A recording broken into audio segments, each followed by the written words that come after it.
Bruno ഫെർണാണ്ടസിന്റെ സാന്നിധ്യം അടുത്ത സീസണിലും മാഞ്ചസ്റ്റർ യുണൈറ്റഡ് ടീമിൽ ഉണ്ടാകുമോ, അല്ലെങ്കിൽ അൽ ഹിലാലിന്റെ വമ്പൻ ഓഫർ ബ്രൂണോ സ്വീകരിക്കുമോ? ഇങ്ങനെയുള്ള ചോദ്യങ്ങളാണ് ഇപ്പം ട്രാൻസ്ഫർ ലോകത്ത് വലിയ രീതിയിൽ ചർച്ചയായിക്കൊണ്ടിരിക്കുന്നത്. എന്തും സംഭവിക്കാമെന്നുള്ളൊരു അവസ്ഥയാണ്. ഒരു 50-50 ചാൻസ് ഒക്കെയാണ് പൊതുവെ എല്ലാവരും നൽകിയിരിക്കുന്നത് ബ്രൂണോയുടെ ഒരു ഭാവി സംബന്ധിച്ച്. കാരണം അൽ ഹിലാലുമായി ബ്രൂണോയുടെ ഏജന്റ് ഓൾറെഡി ചർച്ചകൾ ആരംഭിച്ചു എന്നുള്ള വാർത്തകളാണ് ലഭിച്ചുകൊണ്ടിരിക്കുന്നത്. വമ്പൻ ഓഫറാണ് അൽ ഹിലാൽ നൽകിയിരിക്കുന്നത് ബ്രൂണോയ്ക്ക്. ഒരു വർഷത്തേക്ക് 25 മില്യൺ യൂറോയുടെ സാലറി വിത്തൗട്ട് ടാക്സ്. ഇതാണ് ബ്രൂണോയുടെ ഒരു ഓഫർ. അതുകൂടാതെ തന്നെ 4 വർഷത്തെ കരാറുണ്ട്. പിന്നെ അതുമാത്രമല്ല, മറ്റു ആനുകൂല്യങ്ങളും ബ്രൂണോയ്ക്ക് ഇതിനൊപ്പം ലഭിക്കും ടീമിൻ്റെ പെർഫോമൻസ് ഒക്കെ അനുസരിച്ച്. അതല്ലാതെ മറ്റൊരു കാര്യം എന്ന് പറഞ്ഞാൽ മാഞ്ചസ്റ്റർ യുണൈറ്റഡിന് ഒരു വലിയ അഡ്വാൻറ്റേജ് ഉണ്ട്. കാരണം ഏതാണ്ട് 100 മില്യൺ യൂറോയോളം ട്രാൻസ്ഫർ ഫീ ആയിട്ട് ബ്രൂണോയെ വിൽക്കുകയാണെങ്കിൽ യുണൈറ്റഡിന് ലഭിക്കും എന്നുള്ളതാണ് മറ്റൊരു സവിശേഷത. കാരണം യുണൈറ്റഡ് അത്രയും ഡെസ്പറേറ്റ് ആയുള്ള ഒരു സിറ്റുവേഷനിലാണ്. ചാമ്പ്യൻസ് ലീഗിനൊന്നും യോഗ്യത നേടാത്ത അവസ്ഥയായതുകൊണ്ട് തന്നെ അവർക്ക് ഒരു 100 മില്യൺ ലഭിക്കുക എന്ന് പറയുമ്പോൾ എമോറിമിൻ്റെ അടുത്ത സീസണിലേക്കുള്ള പദ്ധതികളിൽ അത് വലിയ ശക്തി പകരും എന്നുള്ള കാര്യത്തിൽ സംശയമില്ല. കാരണം 2-3 താരങ്ങളെ സൈൻ ചെയ്യാൻ അവർക്ക് ഈ ഒരു തുക വഴി സാധിക്കും എന്നുള്ളതാണ്. ഇപ്പോൾ ബ്രൂണോ ഫെർണാണ്ടസ് തന്റെ അവസ്ഥ മുമ്പ് പറഞ്ഞിരുന്നു. ഓൾറെഡി യൂറോപ്പ ലീഗ് ഫൈനലിന് ശേഷം അദ്ദേഹം പറഞ്ഞിരിക്കുന്നത്, ഞാൻ യുണൈറ്റഡിൽ തുടരാനാണ് താല്പര്യപ്പെടുന്നത്, യുണൈറ്റഡിനെ ആ ഒരു പഴയ ഗ്ലോറിയിലേക്ക് തിരികെ കൊണ്ടുവരാനാണ് എൻ്റെ ആഗ്രഹം. പക്ഷേ ടീമിന് അത്യാവശ്യമായുള്ള ഒരു സന്ദർഭം വരികയാണ്, താൻ പോകേണ്ട ഒരു അവസ്ഥ വരികയാണെങ്കിൽ, അതായത് ഫിനാൻഷ്യലായിട്ടൊക്കെ ടീമിന് എന്തെങ്കിലും ഗുണം ലഭിക്കുകയാണെങ്കിൽ ഞാൻ അതിന് തയ്യാറാണ്. അങ്ങനെയാണ് ഫുട്ബോളിൻ്റെ ഒരു അവസ്ഥ. ഇതൊക്കെയാണെന്ന് അദ്ദേഹം സൂചിപ്പിച്ചിട്ടുണ്ട്. പിന്നെ അമോറിമിനോട് ലേറ്റസ്റ്റ് ആയിട്ട് പ്രസ് ചോദിച്ചപ്പോൾ അദ്ദേഹം പറയുന്നത്, ഒരു കറക്റ്റായിട്ടുള്ള ഒരു അനാലിസിസ് അല്ലെങ്കിൽ കറക്റ്റായിട്ടുള്ള ഒരു ഫൈനൽ ടേക്ക് അമോറിമും പറഞ്ഞിട്ടില്ല. ബ്രൂണോ ലോകത്തെ ഏറ്റവും മികച്ച ലീഗുകളിൽ കളിക്കണമെന്നാണ് ഞാൻ ആഗ്രഹിക്കുന്നത്, അദ്ദേഹം ടീമിൻ്റെ അവിഭാജ്യ ഘടകമൊക്കെയാണ്. പക്ഷേ നമുക്കൊന്നും പറയാൻ പറ്റില്ല. അതായത് ഞാൻ സംസാരിക്കും ബ്രൂണോയുടെ എന്നൊക്കെയാണ് അദ്ദേഹം പറഞ്ഞിരിക്കുന്നത്. അപ്പോൾ അമോറിമിൻ്റെ ഒരു തീരുമാനം വളരെ ഇമ്പോർട്ടൻ്റ് ആയിരിക്കും ബ്രൂണോ തുടരുന്നതിൽ. അതായത് യുണൈറ്റഡ് ടീമിൽ ബ്രൂണോ തുടരുന്നതിൽ ഒരു നിർണായക പങ്ക് അമോറിമിൻ്റെ തീരുമാനത്തിനുണ്ടാവും. കാരണം ഈ ഒരു പ്രലോഭനം, ക്യാഷ് എന്നുള്ള രീതിയിലുള്ള ഒരു പ്രലോഭനം, അതായത് ഒരു 100 മില്യൺ ലഭിക്കും എന്നുള്ളൊരു പ്രലോഭനം ഈ ഒരു സാഹചര്യത്തിൽ യുണൈറ്റഡിനെ സംബന്ധിച്ച് വളരെ നിർണായകമായ ഒരു സംഭവം തന്നെയാണ്.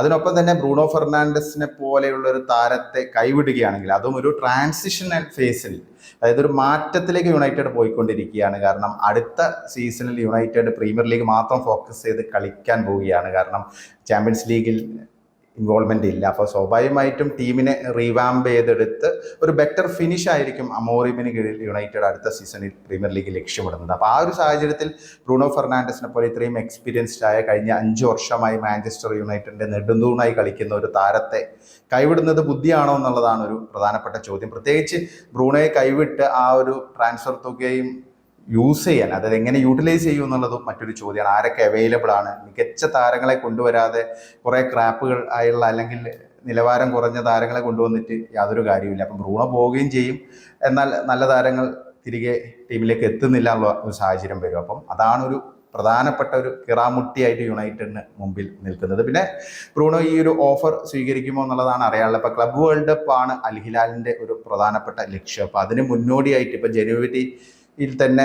അവർ പല താരങ്ങളെയൊക്കെ നോക്കിയിരുന്നു. ഇപ്പോൾ മുഹമ്മദ് സലയൊക്കെ ഓൾറെഡി ലിവർപൂളിൽ തുടരാൻ തീരുമാനിച്ചതോടുകൂടി അവരിപ്പം നിലവിൽ ബ്രൂണോയാണ് ഒരു പ്രധാന ടാർഗറ്റാക്കി വെച്ചിരിക്കുന്നതെന്നാണ് റിപ്പോർട്ടുകൾ നമുക്ക് മനസ്സിലാക്കാൻ സാധിക്കുന്നത്. അപ്പം ഈ ഒരു ക്ലബ് വേൾഡ് കപ്പിൽ ഇപ്പം ജൂൺ 1 മുതൽ ജൂൺ 10 വരെയുള്ള സ്പെഷ്യൽ ട്രാൻസ്ഫർ വിൻഡോ യൂട്ടിലൈസ് ചെയ്ത് എത്രയും മികച്ച താരങ്ങളെ കൊണ്ടുവന്ന് നല്ലൊരു ഷോ കാഴ്ചവെക്കാനാണ് അൽ ഹിലാൽ ശ്രമിക്കുന്നത്. റയൽ മാഡ്രിഡ് ഒക്കെ അവരുടെ എതിരാളികളായിട്ട് വരുന്നുണ്ട്. പിന്നെ റൊണാൾഡോയുടെ പേരിങ്ങനെ കേൾക്കുന്നുണ്ട്. ആ ഒരു റൂമർ ഇങ്ങനെ സ്പ്രെഡ് ചെയ്തുകൊണ്ടിരിക്കുകയാണ്. അതിലൊരു ക്ലാരിറ്റി ഒന്നും വന്നിട്ടില്ല. അപ്പോൾ ബ്രൂണോ ഫെർണാണ്ടസിന് ഈ ഒരു നിർണായക ഘട്ടത്തിൽ യുണൈറ്റഡ് വിടുന്നത് ബുദ്ധിയല്ല എന്നാണ് എനിക്ക് വ്യക്തിപരമായിട്ട് തോന്നുന്നത്. കാരണം ഒരു മെൻറ്റർ എന്നുള്ള രീതിയിൽ ഇത്രയും എക്സ്പീരിയൻസ്ഡ് ആയുള്ള ഒരു പ്ലെയറിൻ്റെ ഒരു സാന്നിധ്യം യുണൈറ്റഡിന് വളരെ ഇമ്പോർട്ടൻ്റാണ്. കാരണം ന്യൂ എൻട്രൻസ് വരുമ്പോൾ, പുതിയ ആളുകൾ വരുമ്പോൾ സ്വാഭാവികമായിട്ട് അവരെ ഒന്ന് ഓറിയൻറ്റേഷൻ കൊടുത്ത് അവരെ ഒരു മുന്നോട്ട് നയിക്കാൻ ഒരു എക്സ്പീരിയൻസ്ഡ് ആയ ക്യാപ്റ്റൻ്റെ സാന്നിധ്യം ടീമിൽ അത്യാവശ്യമാണ്. അതുമാത്രമല്ല, ബ്രൂണോയുടെ പെർഫോമൻസ് നമുക്കറിയാം. ഈ ഒരു സീസണിൽ പോലും ഇത്രയും സ്ട്രഗിൾ ചെയ്ത് പ്രീമിയർ ലീഗിൽ 15ാം സ്ഥാനത്ത് നിൽക്കുമ്പോഴും ബ്രൂണോയുടെ കോൺട്രിബ്യൂഷൻ വളരെ വലുതായിരുന്നു. 19 ഗോളുകളും 20 അസിസ്റ്റുകളുമാണ് മൊത്തം ഈ ഒരു സീസണിൽ ബ്രൂണോയുടെ ഒരു കോൺട്രിബ്യൂഷൻ. ബ്രൂണോ ഇല്ലായിരുന്നെങ്കിൽ, ബ്രൂണോയുടെ ഒറ്റയാൾ പ്രകടനങ്ങൾ ഇല്ലായിരുന്നെങ്കിൽ ഒരുപക്ഷെ യുണൈറ്റഡ് റെലഗേറ്റ് ചെയ്യപ്പെടുമായിരുന്നു. അക്കാര്യം ഏതാണ്ട് ഉറപ്പായ കാര്യം തന്നെയാണ്. അപ്പോൾ ഇതൊക്കെയാണ് ഒരു സാഹചര്യം. അപ്പം ശരിക്കും ഒരു കീറാമുട്ടി തന്നെയാണ്, ഒരു പ്രതിസന്ധിയിലൂടെയാണ് യുണൈറ്റഡ് പോയിക്കൊണ്ടിരിക്കുന്നത്. ബ്രൂണോയുടെ കാര്യമാണെങ്കിലും അങ്ങനെയാണ്, യുണൈറ്റഡിൻ്റെ അവസ്ഥ അതാണ്.